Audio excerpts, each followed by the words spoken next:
The laughter started before Lieutenant Darren Cole even reached the demonstration platform. He had expected it. Every species in the Galactic Coalition had warned humanity about Ambassador Rilak. The tall insectoid diplomat had spent 4 centuries watching younger civilizations try to impress the Coalition with their technology. He had seen plasma cannons that could melt starship hulls. He had witnessed crystalline weapons that shattered matter at the molecular level. He had grown bored of it all decades ago. Now he watched a human walk toward the firing range, carrying what looked like a metal tube with a handle. "Is that it?" Rilak asked, his mandibles clicking in amusement. "That is your contribution to galactic defense." Darren set down his case and began assembling the M240 machine gun. Around him, the demonstration hall buzzed with representatives from 30 different species. The Torvani had brought their gravity hammers. The Keithrani displayed their neural disruptors. The Pelori showed elegant sonic weapons that could disable targets without visible damage. And the humans brought a gun.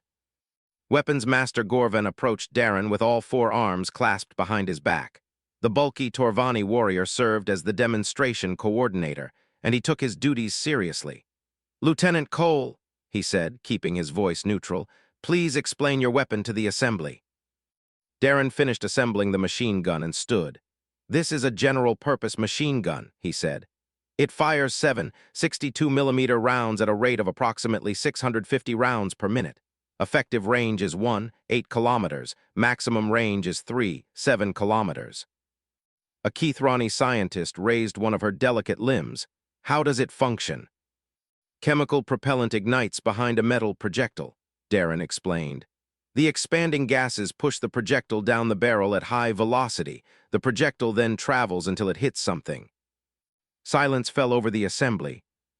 Then Rilak laughed. It was not a kind sound. "Chemical propellant," he repeated. "Metal projectiles, Lieutenant, my species abandoned such primitive methods before your ancestors discovered fire. What you describe is a toy. A dangerous toy, perhaps, but nothing more." Several other delegates joined the laughter. Darren noticed that Gorvan did not laugh. The old warrior simply watched with an expression Darren could not read. "The demonstration will proceed according to protocol," Gorvan announced. "Each species will fire upon the standard test targets. The targets are constructed from coalition-grade armor plating designed to simulate hostile combatants." One by one, the species took their turns. The Torvani gravity hammers crushed targets at close range. The Keithrani neural disruptors caused targets to spark and smoke. The Pelori sonic weapons left targets intact but supposedly neutralized. Plasma weapons scorched. Energy beams burned. Crystal projectors fractured surface layers. The audience applauded politely after each demonstration. Rilak made notes on his data pad, occasionally nodding with the boredom of someone who had seen it all before. Then Gorvan called the humans. Darren walked to the firing position. He set up the M240 on its bipod and loaded a belt of ammunition.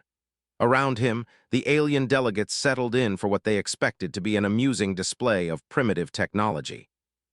Rilak positioned himself at the front of the observation area, his compound eyes fixed on the human weapon. When he noticed that Darren was bracing the stock against his shoulder, his mandibles clicked rapidly. "Your weapons have recoil," he asked, loud enough for the entire assembly to hear. "You must physically absorb the force of your own weapon. How barbaric, how utterly primitive." More laughter echoed through the hall. Darren did not respond. He simply adjusted his grip and sighted down the range. The target stood 50 meters away, the same armored constructs that had withstood plasma and energy weapons with minor damage. "Watch the target, Ambassador," Darren said quietly, "not me." He squeezed the trigger. The sound was unlike anything the assembly had ever heard. It was not the clean hum of energy weapons or the sharp crack of plasma discharge. It was a roar, a violent, thundering explosion of noise that repeated again and again and again.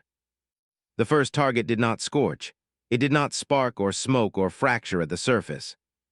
It exploded. Chunks of armor plating flew across the range. The target's center mass simply ceased to exist, replaced by a ragged hole that Darren could have put his fist through. Before anyone could react, he shifted aim and destroyed the second target, then the third. The ammunition belt fed through the weapon in a continuous stream of destruction. Brass casings flew through the air. The smell of burnt propellant filled the demonstration hall, and every target that Darren aimed at simply came apart. When the belt ran dry, silence returned to the hall. But it was a different silence than before. This silence was not filled with amusement or condescension. This silence was filled with something else entirely. Gorvan stood frozen at his observation post. His 4 arms had dropped to his sides. The Keithrani scientist was frantically adjusting her scanning equipment, as if convinced her instruments had malfunctioned. Rilak's mandibles had stopped moving. His compound eyes remained fixed on the destroyed targets. Where sophisticated alien weapons had left scorch marks and surface damage, the human weapon had left nothing but ruin. "Lieutenant Cole," Rilak said finally, his voice had lost all traces of amusement. "What else did your species bring?" Darren ejected the empty ammunition container and reached for a fresh belt. "That depends, Ambassador," he replied. "How much do you want to see?" Nobody moved for almost a full minute after the echoes died. Gorvan was the first to recover. The Torvani weapons master walked slowly toward the firing range, his heavy boots echoing in the stunned silence. He stopped at the first destroyed target and examined what remained of it. The armor plating had not melted. It had not been burned or scorched or disrupted at the molecular level. It had been torn apart. Jagged edges of metal pointed outward where the projectiles had punched through. The exit wounds on the back of the target were even larger than the entry points. "Kinetic transfer," Gorvan said quietly. His voice carried through the silent hall. "Pure kinetic transfer, no energy dispersion, no heat waste. Every unit of force delivered directly into the target." He turned to face the assembly. "Do you understand what this means?" The delegates exchanged confused glances. Rilak stepped forward, his earlier mockery completely forgotten. "Explain, weapons master." Gorvan picked up a fragment of the destroyed armor. "This plating is rated to withstand plasma temperatures exceeding 4,000 degrees. Our energy weapons are designed to overwhelm defensive systems through sustained thermal output. We accept that much of our energy will be absorbed, deflected, or dispersed. We compensate by increasing power." He crushed the fragment in his lower right hand. "This weapon does not work that way. There is no dispersion, there is no absorption. The projectile carries its energy forward until it meets resistance. Then it delivers everything, all at once, into a space smaller than my fingernail." A Pelori delegate raised a trembling wing. "But the noise, the recoil, surely the inefficiencies." "There are no inefficiencies," Gorvan interrupted. "The recoil is not a flaw. It is proof that the weapon is transferring maximum force. Every action has an equal reaction. The shoulder absorbs what the target receives." He paused.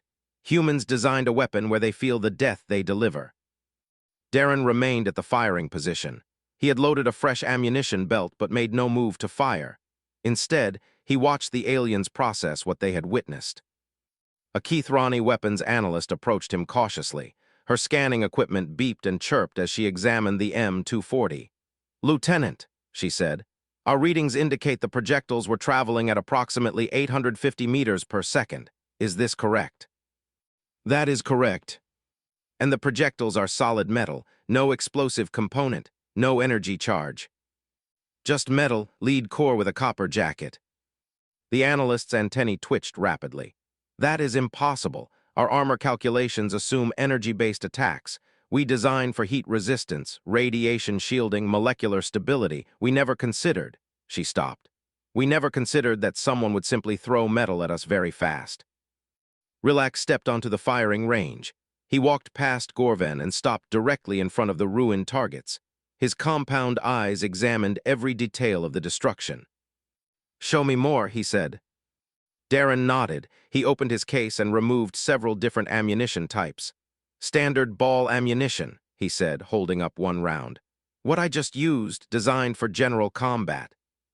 He set it down and picked up another. "Armor-piercing, tungsten penetrator core designed for hardened targets." He picked up a third. "Tracer, contains a pyrotechnic charge that ignites in flight, allows the shooter to see where rounds are traveling." A fourth. "Incendiary, designed to ignite flammable materials on impact." Rilak stared at the collection. "You have different projectiles for different purposes." "We have hundreds of variations, different calibers, different velocities, different effects. Some fragment inside targets to cause maximum tissue damage. Some are designed to pass through multiple targets in a line. Some explode after. Penetrating armor. Darren paused. We have been refining this technology for over 1,000 years. The assembly had gradually moved closer to the firing range. Delegates who had laughed minutes ago now stood in uncomfortable silence. The Torvani general who commanded coalition border forces pushed through the crowd. Lieutenant Cole, the general said, a theoretical question. If a wave of hostile infantry advanced on your position, say 100 combatants, how would your weapon respond? Darren considered the question. With sustained fire, I could suppress or eliminate that force in under 2 minutes, assuming I had sufficient ammunition. One weaponed. The general turned to Gorvan. Our standard response to a 100-unit assault requires a full fire team of 8 soldiers with plasma projectors. Engagement time is estimated at 6 to 8 minutes with expected casualties of 20%. Gorvan nodded slowly. The humans have achieved greater lethality with less complexity. Rilek made a sound that might have been a sigh. Lieutenant, I owe you an apology. I called your weapons primitive. I was wrong. They are not primitive. He looked at the destroyed targets one more time. They are something else entirely, something we do not have a word for. Darren finally allowed himself a small smile. We have a word for it, Ambassador. What word? Proven. Gorvan placed one heavy hand on Darren's shoulder. I think, Lieutenant, that the Coalition needs to learn more about human warfare. Much more. Behind them, the delegates began talking all at once. The mood in the hall had shifted completely. Fear mixed with curiosity, concern mixed with respect. And somewhere in the back of the crowd, a Coalition intelligence officer was already drafting an urgent report to High Command. The humans had brought more than weapons. They had brought a revolution. 3 days after the demonstration, Darren found himself in a room he had never expected to enter. The Coalition's strategic archive occupied an entire level of the capital station. Holographic displays showed conflict zones across 1,000 star systems. Data streams from 1 million sources flowed through processing nodes the size of small ships. This was where the Coalition planned its wars. And today, they wanted to learn about human wars. Gorvan sat at the head of a curved table. Beside him were 12 senior military officers from 8 different species. Rilek had also insisted on attending, though his role was technically diplomatic. A holographic recorder captured everything for the official archives.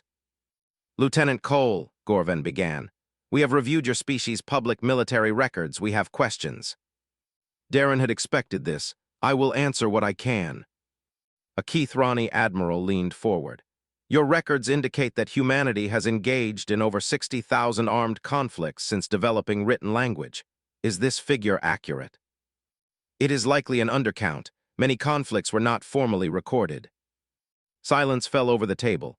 The admiral's antennae went rigid. 60,000 conflicts in approximately 6,000 years. That averages to 10 conflicts per year.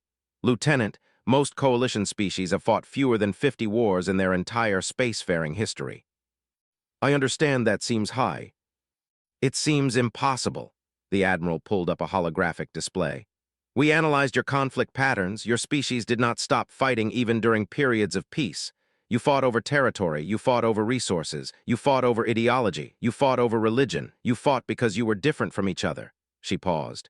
You fought because you were the same as each other. Darren nodded slowly.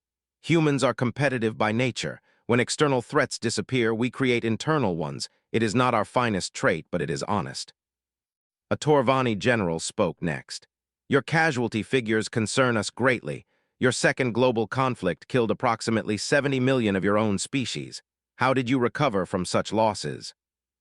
We did what humans always do. We buried our dead. We rebuilt our cities. We had more children, and we prepared for the next war. Darren met the general's eyes.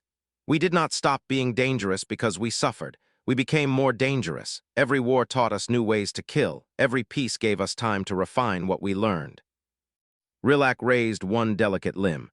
Lieutenant, a philosophical question. With such a violent history, why did your species not destroy itself? We came close several times. We developed weapons capable of ending our civilization. For decades, we lived with the knowledge that any mistake could mean extinction. Darren paused. Perhaps that is why we understand warfare better than most. We have stared into the abyss. We know what waits. There, Gorven brought up a new display. It showed schematics of various human weapons throughout history. Your recoil-based weapons evolved continuously for over 500 years. Each generation was more lethal than the last. Why did you not transition to energy-based systems as your technology improved? We explored energy weapons extensively. Lasers, plasma projectors, directed energy systems. They have applications, but they never replaced kinetic weapons for ground combat. Darren stood and walked to the display. Energy weapons require power supplies. They generate heat. They can be disrupted by atmospheric conditions, electromagnetic interference, or simple countermeasures. He pointed to a modern rifle schematic. A kinetic weapon requires only ammunition. It functions in vacuum, underwater, in extreme heat or cold. It cannot be jammed or disrupted. The physics are simple enough that a soldier can maintain it with basic tools, and most importantly, he looked around the table, it works every time. The Keith Ronnie Admiral studied the schematic. Your weapons are designed for reliability over sophistication. Our weapons are designed for one purpose, to stop whatever we point them at. Everything else is secondary. A Pelori delegate spoke for the first time. Lieutenant Cole, your species frightens me. I do not say this as an insult. I say it because I believe honesty serves us better than diplomacy. You are predators. Your entire civilization is built on conflict. How can we trust you not to turn your weapons on us? Darren considered the question carefully. You are right to be cautious, delegate. Humans have betrayed each other countless times throughout history. We have broken treaties, violated agreements, and committed atrocities against our own kind. The Pelori's feathers ruffled with concern. But, Darren continued, we have also built alliances that lasted centuries. We have sacrificed millions of lives to protect those we considered friends. When humans decide someone is worth defending, we do not stop until the threat is eliminated or we are dead. He looked at each officer in turn. The question is not whether humans can be trusted. The question is whether you want us standing beside you or across from you. Gorven rose from his seat. I have studied warfare for 300 years. I have seen species rise and fall. I have watched empires crumble and civilizations burn. He walked to Darren's side. I have never seen a species that treats war the way humans do. You do not fight to survive. You do not fight for glory. You fight because you cannot imagine any other way. He placed one massive hand on Darren's shoulder. And that, Lieutenant, is why I believe the Coalition needs humanity, not because your weapons are powerful, not because your tactics are effective. He turned to face the assembly. We need you because you understand something we have forgotten. What is that? Riluk asked. Gorvan's voice was heavy with certainty. War is not a problem to be solved. It is a reality to be survived, and humans are the greatest survivors the galaxy has ever produced. The distress signal reached Coalition Command at midnight station time. Bordek raiders had hit a mining colony on the frontier rim. 3 warships had landed assault troops.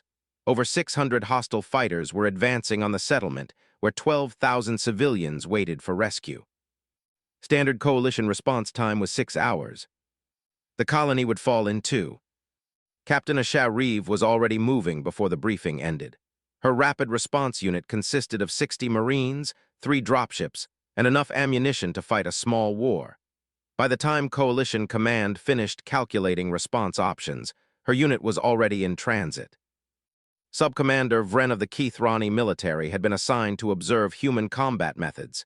He sat in the dropship's troop bay, watching the Marines prepare their equipment. The humans moved with quiet efficiency, checking weapons and distributing ammunition. Captain Reeve, Vren said, Coalition intelligence estimates over 600 Bordak warriors at the colony. You have 60 soldiers. The mathematics do not favor us. Reeve looked up from her rifle. Her face was scarred from previous campaigns, and her eyes held the calm focus of someone who had seen combat before. The mathematics rarely favor anyone, Sub-Commander. That is why we train. The Bordak are known for their willingness to accept casualties. They will continue advancing regardless of losses. Good, Reeves smiled without warmth. That means they will keep coming into our firing lanes, saves us the trouble of hunting them down. The dropship shuddered as it entered the colony's atmosphere. Through the small viewports, Vren could see smoke rising from the settlement. The Bordak had already breached the outer perimeter. Reeve gathered her Marines for a final briefing. Standard Coalition forces engage Bordak with precise fire and tactical withdrawal. The Bordak expect this. They absorb casualties during the advance and overwhelm defenders at close range. She loaded a fresh magazine into her rifle. We are not going to do that. What are we going to do? One of the Marines asked. We are going to give them so many casualties that they forget how to advance. The dropships touched down 300 meters from the settlement's main entrance. Marines poured out in practiced formations, establishing firing positions behind rubble and abandoned equipment. Vren stayed with the reserve element as ordered, his scanning equipment recording everything. The first Bordak wave appeared within minutes. Massive reptilian warriors in crude armor, carrying heavy melee weapons and chemical firearms. They moved in a tight formation, exactly as Coalition intelligence had predicted. Hold fire, Reeve ordered through the communication network. Let them commit. The Bordak advanced confidently. They had fought Coalition forces before. They knew the pattern. First came the energy weapon fire, which their armor could partially absorb. Then came the tactical withdrawal. Then came the slaughter as they closed to melee range. They expected scorched armor and minor casualties during the approach. They did not expect what came next. All units, Reeve said calmly, open fire. The sound was beyond anything Vren had experienced. 60 human weapons firing simultaneously created a wall of noise that seemed to crush the air itself.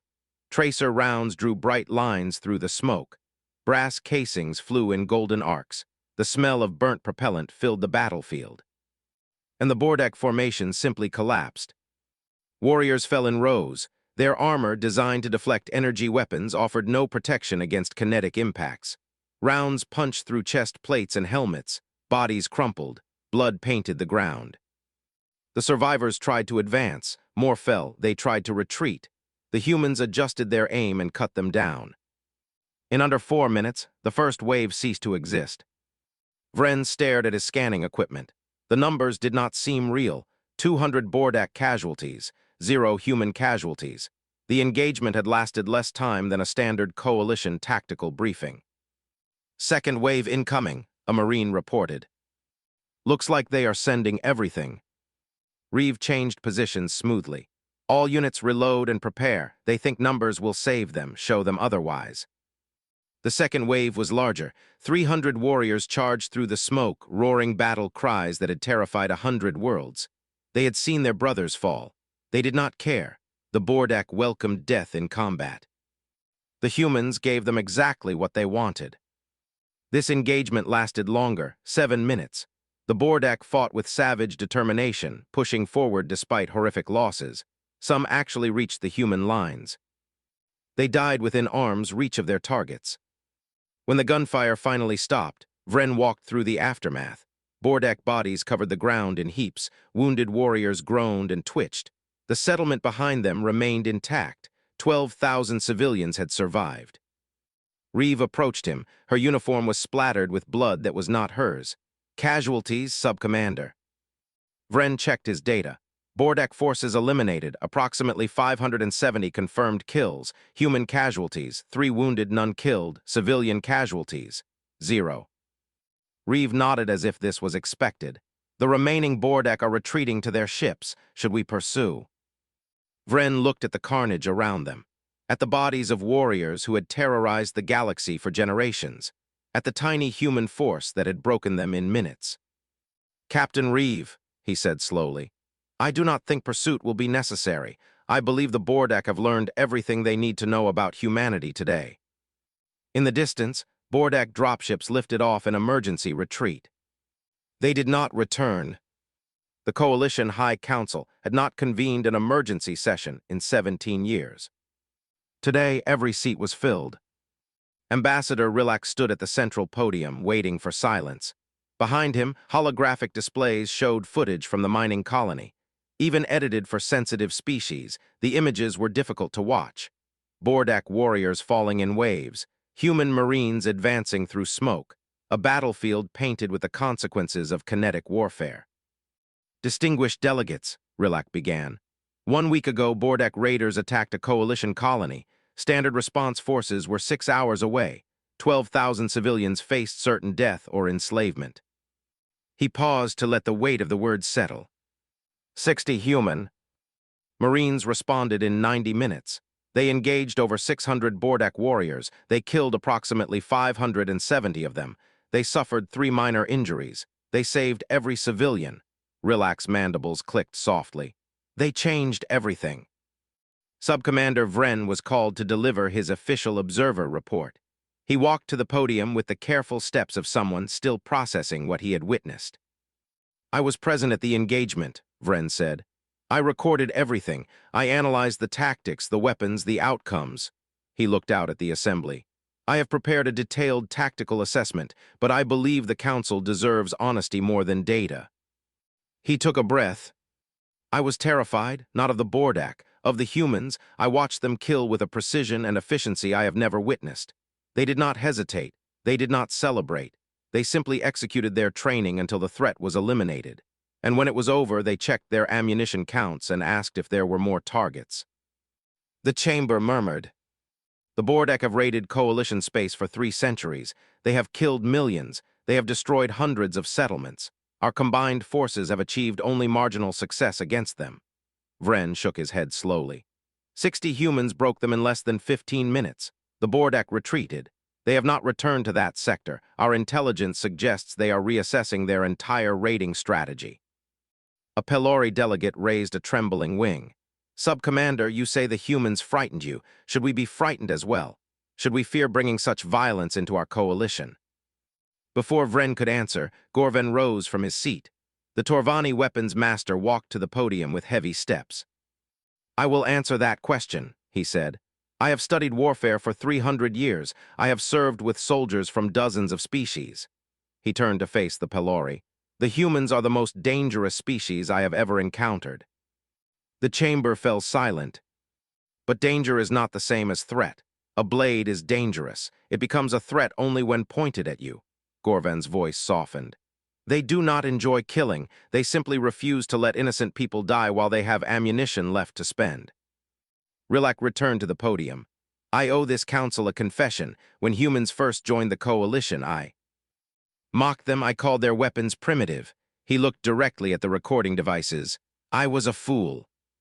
He brought up images from the weapons demonstration. The humans developed kinetic weapons because they spent millennia fighting each other. They created instruments of death so effective that they nearly destroyed their own civilization. Rilak paused. And then they stopped. They chose to point it outward instead of inward. They came to the stars not to conquer, but to find something worth protecting. Captain Reeve was called to address the council. She walked to the podium in her dress uniform, the medals on her chest reflecting the chamber's lights. Delegates, she said simply, I am not a diplomat. I am a soldier. I kill people who threaten those I am ordered to protect. That is my function. That is my purpose. She looked around the chamber. If you accept humanity into your coalition, you will gain access to weapons and tactics that the galaxy has never seen. You will gain soldiers who understand violence in ways your species have forgotten. You will gain defenders who will stand between your civilians and any threat that emerges. She straightened her shoulders. But we will not beg. We will not apologize for what we are. If you want us, we will fight beside you. If you do not, we will find our own path. Either way, humanity will survive. We always have. The vote was called 2 hours later. Humanity was granted full military partnership with a margin of 37 votes. 8 species opposed. 14 abstained. The rest recognized what the future required. After the session ended, Rilak found Darren Cole in the observation gallery. The human lieutenant was watching ships move through the station's traffic lanes. Lieutenant, Rilak said, I never asked what humanity wants from the coalition. Darren considered the question. The same thing everyone wants, Ambassador, a galaxy where our weapons are never needed. Rilak stood beside him. Do you believe that is possible? No, Darren's voice was quiet but certain. There will always be threats. There will always be those who prey on the weak. There will always be a need for people willing to stand in the gap. He looked at Rilak. But we can try. We can build something worth defending. We can make the cost of aggression so high that only the truly desperate will pay it. Rilak nodded slowly. Perhaps that is why your weapons have. Recoil, Lieutenant. Perhaps you need to feel the weight of what you do. Darren smiled, perhaps. Outside the viewport, a coalition patrol ship departed for the frontier rim. Human Marines stood in the cargo bay beside Torvani warriors and Keithrani soldiers. Their weapons were different. Their histories were different. But they faced the darkness together, and the darkness learned to fear them.